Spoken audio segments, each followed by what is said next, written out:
Происхождение главного для тюркского мира праздника весны, гармонии и обновления Наурыз уходит корнями вглубь веков. По последним данным исследователей, ему уже больше 5000 лет. Он зародился еще в древнем Иране во времена культа солнца. Именно это светило жители Персии считали источником жизни и всех благ на земле. Это поверье и связанные с ним традиции постепенно распространились по большой территории. Сегодня праздник, знаменующий собой начало нового цикла, отмечают также в Казахстане, Азербайджане, Афганистане, Индии, Иране, Кыргызстане, Таджикистане, Туркменистане, Турции, Узбекистане, Венгрии и других республиках. Известно, что в древние времена Наурыз праздновали целых 53 дня. Сегодня его длительность колеблется от 1-3 дней и доходит до 2 недель.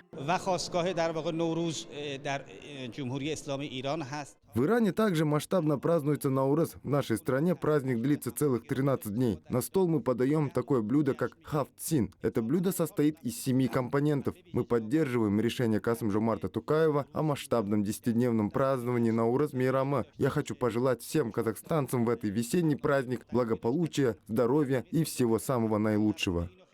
Считается, чем щедрее отметишь Наурыз, тем благополучнее пройдет год. Отсюда изобилие праздничных обычаев и атрибутов. В Наурыз принято готовить щедрый дастархан, наполнять емкости молоком или айраном, как пожелание благоденствия. Исследователи единогласно подчеркивают праздник равноденствия весьма особый, с богатым прошлым, связывающий с настоящим и устремленный в будущее. Наурыз это вышло у нас из истоков Ирана, персской территории. Поэтому то, что мы проводим, это, можно сказать, часть этого праздника. Этот праздник весны, который очень влияет положительно на все сферы нашей жизни. Я считаю, что такой праздник надо приветствовать.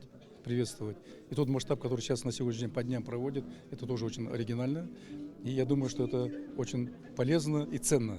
Потому что это наша национальная культура, которую мы должны беречь. В каждой из стран, где ждут, чтут и берегут этот древнейший весенний праздник, много разнообразных обычаев и традиций, связанных с Наурызом. Однако все они символично связаны с теплом и радостью в доме, гостеприимством, а также сохранением семейных и культурных ценностей. В целом, сегодня более 300 миллионов человек в мире отмечают Наурыз. С 2009 года он включен ЮНЕСКО в репрезентативный список нематериального культурного наследия человечества.